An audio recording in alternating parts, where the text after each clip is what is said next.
Hi, this is Carl for Uncommon Sense.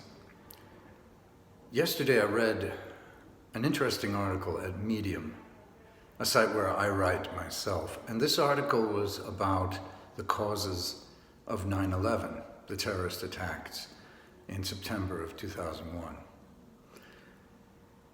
It also was reference to why Osama bin Laden said what he had said in an address to the United States, which the author claims is being hidden in American media circles and on social media, about the abuse of Palestinians. I tried to repost this on Facebook, and in real time I received a dialogue box saying that this was hate speech. All it was a reposting of an article that I thought people should read. I'm familiar with the bin Laden letter. I remember seeing it a few years ago and then never seeing it again.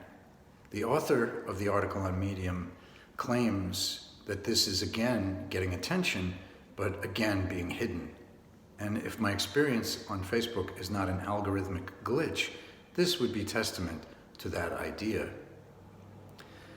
I began to repost the information about the attempt to repost the article, and in that process I found that the reposting initially attempted was now available on Facebook.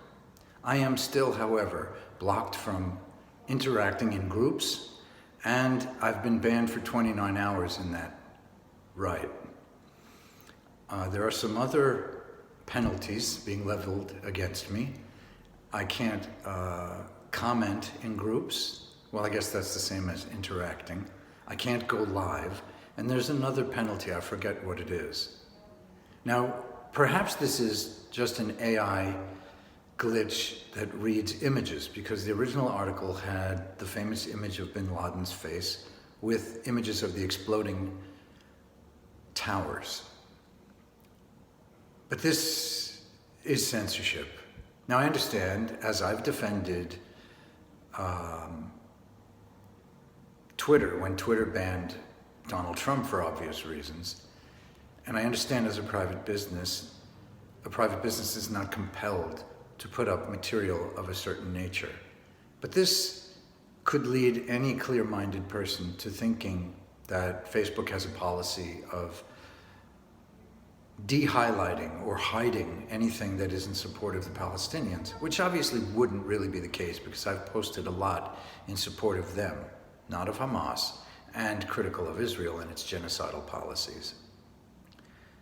But this would go hand in hand with what the administration was accused of during COVID, which was asking social media platforms to hide certain types of posts. I had something hidden on Facebook, or rather on YouTube, in which I was attempting to encourage the philosopher and podcaster Sam Harris to speak with Brett Weinstein and Pierre Corey, as well as Heather Hine, about issues in that regard at the time.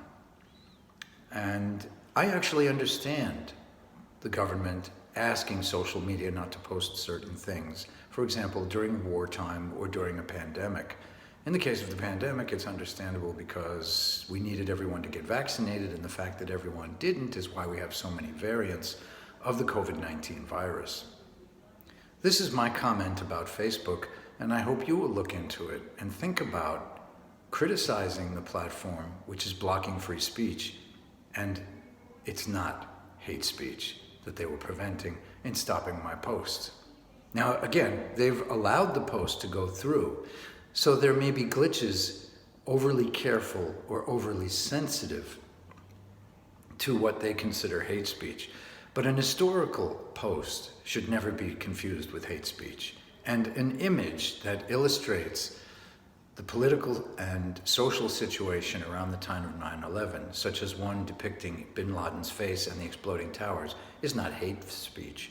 There is far worse and harmful material on Facebook than a photograph which depicts, as art does, a time in our history.